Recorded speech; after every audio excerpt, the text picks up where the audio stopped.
Hello बच्चों, यहाँ पर आपके क्लास 10th का एक चैप्टर है इलेक्ट्रिसिटी। और ये चैप्टर जो है आने वाले बोर्ड एग्जाम के लिए बहुत ज़्यादा ज़रूरी चैप्टर है।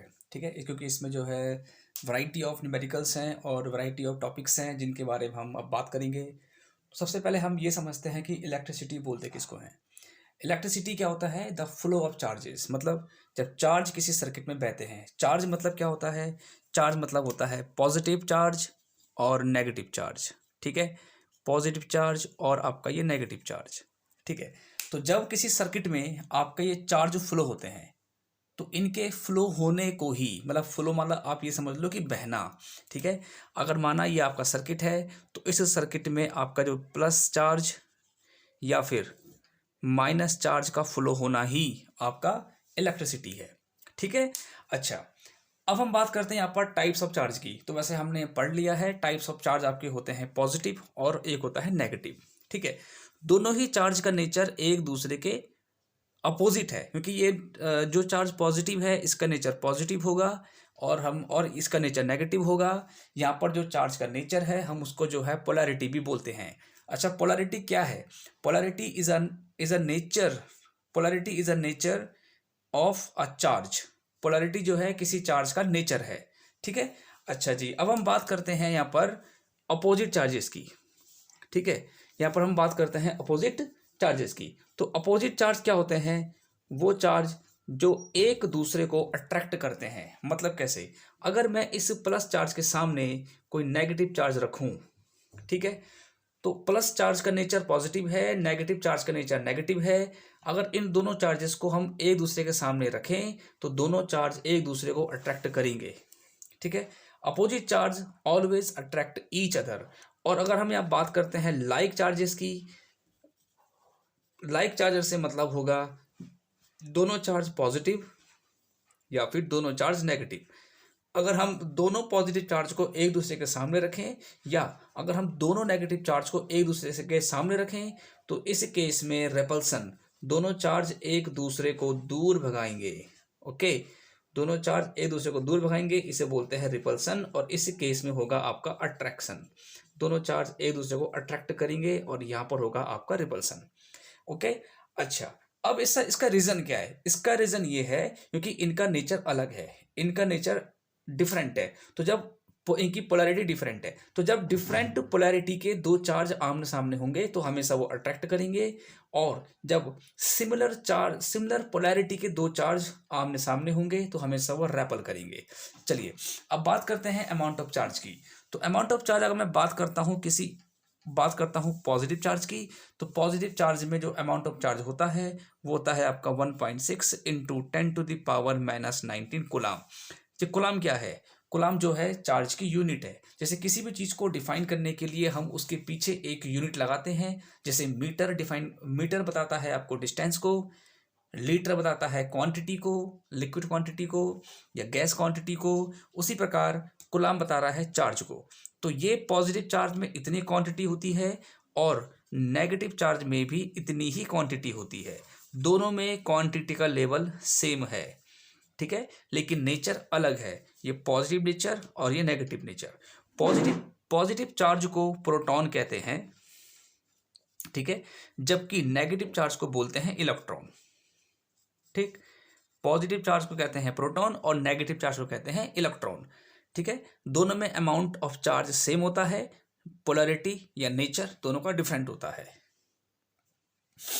चलिए बच्चों, अब आगे बढ़ते हैं। अब जो आपका नेक्स्ट टॉपिक है डिफाइन वन कुलाम। कई बार जो है एग्जाम में पूछा गया है कि एक कुलाम को डिफाइन करिए। बहुत से बच्चे इसको डिफाइन नहीं कर पाते, जिन्होंने पढ़ा होता है वो कर पाते हैं।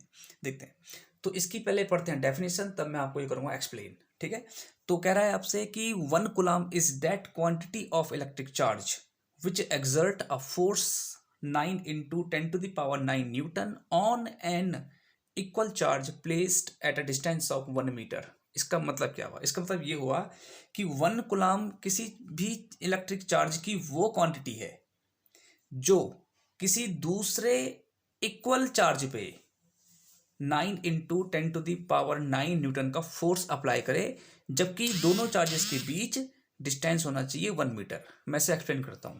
सपोज दैट कि ये है आपका एक चार्ज और इस चार्ज की क्वांटिटी है सपोज 5 कुलाम। इससे ठीक 1 मीटर की डिस्टेंस पे एक दूसरा चार्ज रखा हुआ है और सपोज इस चार्ज की क्वांटिटी भी है 5 कूलाम। मैं दोनों चार्ज को सेम लूंगा, क्यों, यहाँ चेक करिए, एन इक्वल चार्ज। ठीक, अगर मैं इसको 1 लूंगा तो इसको 1 लूंगा, इसको 6 लूंगा तो इसको भी 6 लेना पड़ेगा डेफिनेशन के अकॉर्डिंग।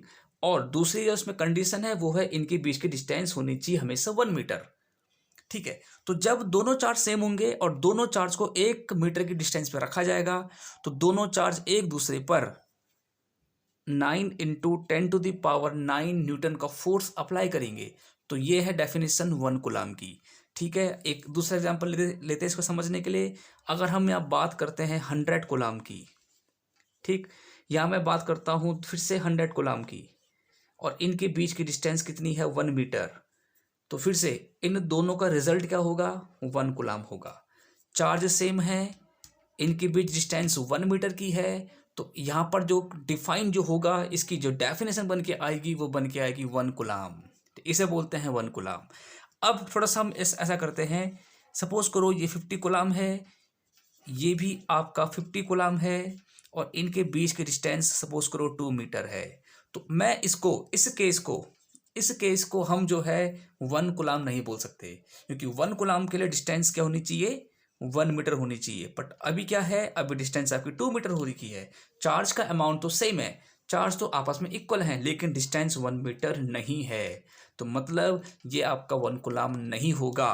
ओके, एक और केस लेके चलते हैं। सपोज करो कि दो चार्ज हैं, इन दोनों चार्जेस की बीच की दूरी 1 मीटर है, लेकिन एक चार्ज 25 कूलाम और एक चार्ज सपोज करो 5 कूलाम। इस केस में डिस्टेंस सेम है लेकिन चार्ज का अमाउंट अलग है, तो ये भी आपके 1 कूलाम के डेफिनेशन में परफेक्ट फिट नहीं बैठ पा रहा है। तो case third and case fourth दोनों ही 1 कूलाम की डेफिनेशन को फिट नहीं बैठ रहे हैं। ओके, चलिए बच्चों, अब हम डिस्कस करते हैं आपके नेक्स्ट टॉपिक में, जो है आपका conductor and insulator. I hope कि आपने ये पहले पढ़ा होगा और आपको ये अच्छे से पता भी होगा। चलिए, तो कंडक्टर क्या होते हैं, conductor which allow to pass electric current. ठीक है, मतलब कंडक्टर वो होते हैं जो अपने में से इलेक्ट्रिक करंट को पास करने देते हैं, जैसे लोहा, जैसे कॉपर। जो हमारे जो घरों में जो वायर्स बनती है वो बनती है कॉपर से। ठीक है, बाहर से कोटिंग काली, नीली, पीली, हरी, रेड, ये इस रंग की हो सकती है, लेकिन उन सबके अंदर जो वायर होती है वो होती है सिल्वर कलर की, सॉरी सिल्वर नहीं, कॉपर की। ठीक है, कॉपर यानी कि ब्राउन कलर में जो तार आती है उसे बोलते हैं कॉपर। अच्छा, अब अगर सवाल ये आए कि सबसे बढ़िया सबसे बेस्ट कंडक्टर कौन है, तो आपके सामने जवाब होगा silver. Silver is the best conductor. ऐसा नहीं है कि कॉपर नहीं करता, कॉपर भी करता है अच्छे से, लेकिन कॉपर सिल्वर से कम अच्छा है कंडक्टर के मामले में। ठीक है, तो यानी कि सिल्वर करंट को बहुत तेज स्पीड से पास करवाता है। चलिए, अब हम बात करते हैं इंसुलेटर की। तो इंसुलेटर कंडक्टर का पूरा उल्टा है। जहां कंडक्टर अपने आप में से करंट को पास कराते हैं, वहीं इंसुलेटर अपने आप में से करंट को पास नहीं करवाते। ठीक है, तो which do not allow to pass electric current from themselves, यानी कि वो ऑब्जेक्ट या वो सब्सटेंसेस या मटेरियल्स जो अपने में से इलेक्ट्रिक करंट को पास नहीं करवाते हैं, उन्हें बोलते हैं हम इंसुलेटर। अगर बात की जाए बेस्ट इंसुलेटर की, तो वो है आपका रबर। ठीक है, रबर जो है बेस्ट इंसुलेटर है, क्योंकि ये गीला होने पर भी करंट को पास नहीं होने देता अपने में से। इसीलिए हाई टेंशन वायर में, हाई वोल्टेज में काम करने वाले वर्कर्स, काम करने वाले लोग हमेशा जो है रबड़ के ग्लव्स पहन के रहते हैं, ताकि अगर लाइन ऑन हो या गलती से ऑन हो जाए तो वो जो है सेफ रहे, क्योंकि रबड़ करंट को पास होने नहीं देता है। अब यहाँ पर बात ये निकल के आती है कि ऐसा क्या है कि कुछ ऑब्जेक्ट्स आपके कंडक्टर्स हैं और कुछ ऑब्जेक्ट आपके इंसुलेटर्स हैं। तो इसका जवाब है free electrons, presence of free electrons, presence of free electrons. Free electrons का मतलब ये नहीं कि आप दुकान में आपको फ्री मिल रहा है। फ्री इलेक्ट्रॉन्स का मतलब ये है कि कुछ सब्सटेंस में, देखो इलेक्ट्रॉन सब में होते हैं, इलेक्ट्रॉन कंडक्टर में भी होते हैं, इलेक्ट्रॉन आपके इंसुलेटर में भी होते हैं। ठीक है, लेकिन दोनों में अंतर क्या है, दोनों में अंतर यह है कि कंडक्टर के इलेक्ट्रॉन फ्रीली मूव करते रहते हैं, जबकि इंसुलेटर के इलेक्ट्रॉन एक जगह पे फिक्स होते हैं। और यही फ्री इलेक्ट्रॉन्स करंट को पास भी करते हैं, क्योंकि इलेक्ट्रॉन पूरे कंडक्टर में, सपोज करो ये आपका कंडक्टर है, तो इलेक्ट्रॉन्स पूरे कंडक्टर में एक जगह से दूसरी जगह तक फैलेगा और जब हम किसी बैटरी या सेल को इससे कनेक्ट करेंगे तो वही करंट फ्री इलेक्ट्रॉन के कारण इस पॉइंट से इस पॉइंट तक पहुंचेगा, मतलब पूरे कंडक्टर में फ्लो करेगा। जबकि जो आपका इंसुलेटर है उसके इलेक्ट्रॉन्स सिर्फ एक जगह में फिक्स होते हैं, और अगर इस पे हम जो है बैटरी या कोई दूसरा सोर्स लगाएं तो वो मूव नहीं करेगा, करंट इस जगह से इस जगह तक नहीं पहुंचेगा। मतलब ये कहने का ये है कि करंट को इस जगह से इस जगह तक कौन ले आ रहा है, आपके ले जा रहे हैं फ्री इलेक्ट्रॉन्स। ठीक है, इसीलिए कंडक्टर करंट को अपने में से पास करने देता है, क्योंकि कंडक्टर में होते हैं फ्री इलेक्ट्रॉन्स, और फ्री इलेक्ट्रॉन्स ही करंट को एक कोने से दूसरे कोने में लेके जाता है किसी कंडक्टर के। ओके, चलिए अब बात करते हैं इलेक्ट्रिक पोटेंशियल की। ये जो है इलेक्ट्रिसिटी चैप्टर का एक बहुत ही इंपॉर्टेंट पार्ट है। ठीक है, तो इसकी क्या डेफिनेशन है पहले ये पढ़ते हैं, तब बाद में मैं आपको ये एक्सप्लेन करता हूँ। The electric potential at a point in an electric field is defined as the work done in moving a unit positive test charge from infinity to that point. यहाँ पर जो लिखा है इन्फिनिटी, इसका मतलब है कोई ऐसी डिस्टेंस जिसके बारे में हमें आइडिया नहीं है, और ये डिस्टेंस कुछ भी हो सकती है। मतलब अब जो इसकी डेफिनेशन है शायद पढ़ के समझ में ना आई हो, तो मैं इसे एक्सप्लेन करता हूँ। ठीक है, सपोज करो कि हमारे सामने ये कोई चार्ज है, पॉजिटिव चार्ज मान लिया, आप यहाँ पर नेगेटिव चार्ज मान सकते हो। तो इसका अपना एक इलेक्ट्रिक फील्ड होगा। तो इलेक्ट्रिक फील्ड होता है स्पेरिकल, कुछ ये रहा। माना इसमें इसके फील्ड में किसी भी एक पॉइंट पे, इसके फील्ड में किसी भी एक पॉइंट पे हम एक जगह पे पॉइंट मान लेते हैं, सपोज करो पॉइंट ए। ठीक है, ये रहा आपका एक, कहीं दूर लिखा है ना इन्फिनिटी, कहीं दूर एक पॉजिटिव चार्ज होगा। पॉजिटिव चार्ज यानी कि यूनिट मतलब एक, हम उसको दिखाते हैं क्यू से।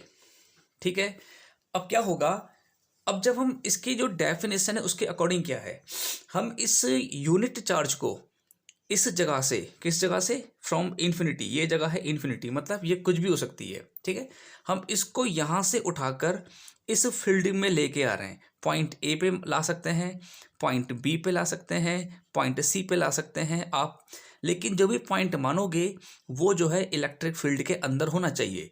ठीक है, तो जब इस चार्ज को इन्फिनिटी से किसी भी पॉइंट पे लेकर आने पे जो वर्क होगा उसे बोलेंगे हम इलेक्ट्रिक पोटेंशियल। मैं फिर से बोल देता हूँ, जब किसी चार्ज को किसी दूसरे चार्ज के इलेक्ट्रिक फील्ड के अंदर अगर हम लेके आएंगे, जैसे मैं इस टेस्ट चार्ज को यहाँ से उठाकर यहाँ लेके आ गया, इस इलेक्ट्रिक फील्ड के किसी भी पॉइंट पे लेके आओगे, तो ऐसा करने पर जो वर्क करेंगे हम इस चार्ज पर, वही आपका इलेक्ट्रिक पोटेंशियल कहलाएगा। ओके, अगर हम इस टेस्ट चार्ज को उठाकर पॉइंट डी पे लेके आए, और ये पॉइंट डी हमको दिख रहा है कि इलेक्ट्रिक फील्ड के बाहर बन रहा है, हम इसको उठाकर पॉइंट डी पे लेके आए, तो ये आपका इलेक्ट्रिक पोटेंशियल की डेफिनेशन में फिट नहीं बैठेगा।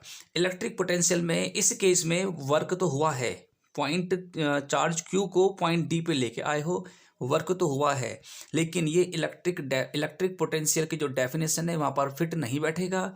इलेक्ट्रिक पोटेंशियल के लिए इस चार्ज को इलेक्ट्रिक फील्ड के अंदर जो पॉइंट होगा वहाँ पर आना जरूरी है। ओके, चलिए बच्चों, अब हम आगे बढ़ते हैं आपके नेक्स्ट टॉपिक पे, जो है इलेक्ट्रिक पोटेंशियल डिफरेंस यानी कि पीडी।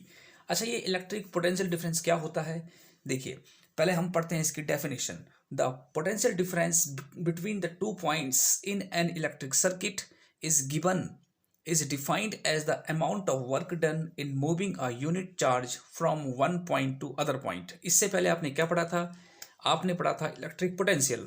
उस पर क्या था, किसी चार्ज के इलेक्ट्रिक फील्ड के अंदर, माना हमने पॉइंट मान लिया और एक चार्ज क्यू हो गया, इस चार्ज क्यू को यहाँ से उठाकर इस पॉइंट ए पर लेके आने में जो वर्क हुआ उसे बोलते हैं इलेक्ट्रिक पोटेंशियल। अब इसके बाद देखिए पोटेंशियल डिफरेंस क्या होता है। सपोज करो कि ये आपका चार्ज है और ये है इसका इलेक्ट्रिक फील्ड। ठीक है, अब ये पॉइंट ए है और ये पॉइंट बी है।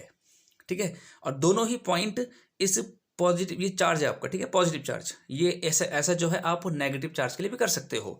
तो पॉइंट ए और पॉइंट बी दोनों ही इस पॉजिटिव चार्ज के पॉइंट हैं।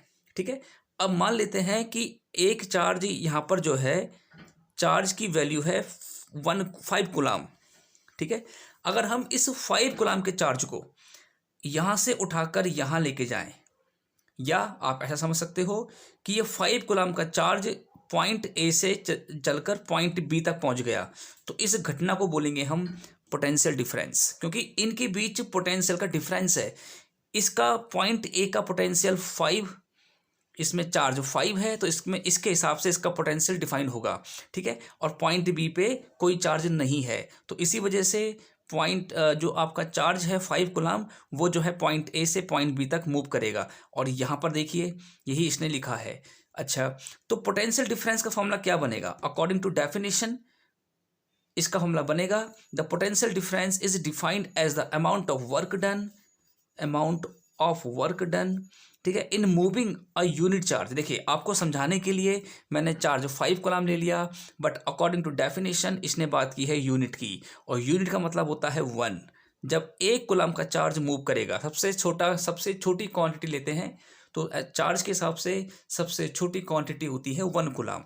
जब 1 कूलाम का चार्ज पॉइंट ए से पॉइंट बी पर मूव करेगा, तो ऐसा करने पर वो वर्क करेगा, और वर्क करेगा किस पे? चार्ज पे। तो यहाँ पर आपका आएगा charged move. Okay, charged move, ये इसका बना फॉर्मूला। पोटेंशियल डिफरेंस को दिखाते हैं V से, तो V इक्वल टू W/Q, ये बना इसका फॉर्मूला।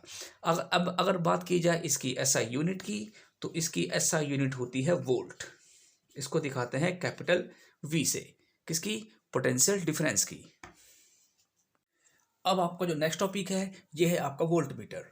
वोल्ट मीटर क्या होता है? वोल्ट मीटर एक डिवाइस है, एक इंस्ट्रूमेंट है, जिसकी हेल्प से हम किसी भी सर्किट पे पोटेंशियल डिफरेंस को मेजर कर सकते हैं। मतलब अगर हमें किसी सर्किट पे ये पता करना है कि उस सर्किट का पोटेंशियल डिफरेंस कितना है, तो हमें उस सर्किट पे वोल्ट मीटर लगाना पड़ेगा। अब वोल्ट मीटर को हम कैसे लगाएंगे? सुनिए, वोल्ट मीटर को किसी भी सर्किट में हमेशा पैरेलल कॉम्बिनेशन के साथ लगाया जाता है, और इसका सर्किट डायग्राम कुछ ऐसा बनेगा। सपोज करो कि ये आपका कोई डिवाइस है, माना ये आपका कोई बल्ब है, किसी प्रकार का आप इलेक्ट्रिकल डिवाइस ले सकते हो।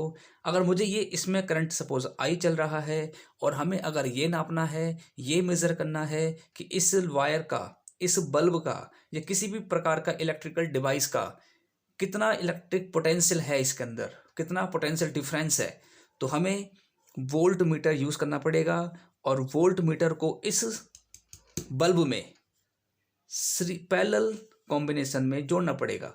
तो इस प्रकार का कॉम्बिनेशन होगा आपका पैरेलल कॉम्बिनेशन। ये है आपका volt meter. V means volt meter, ये पॉजिटिव और ये नेगेटिव, ठीक है।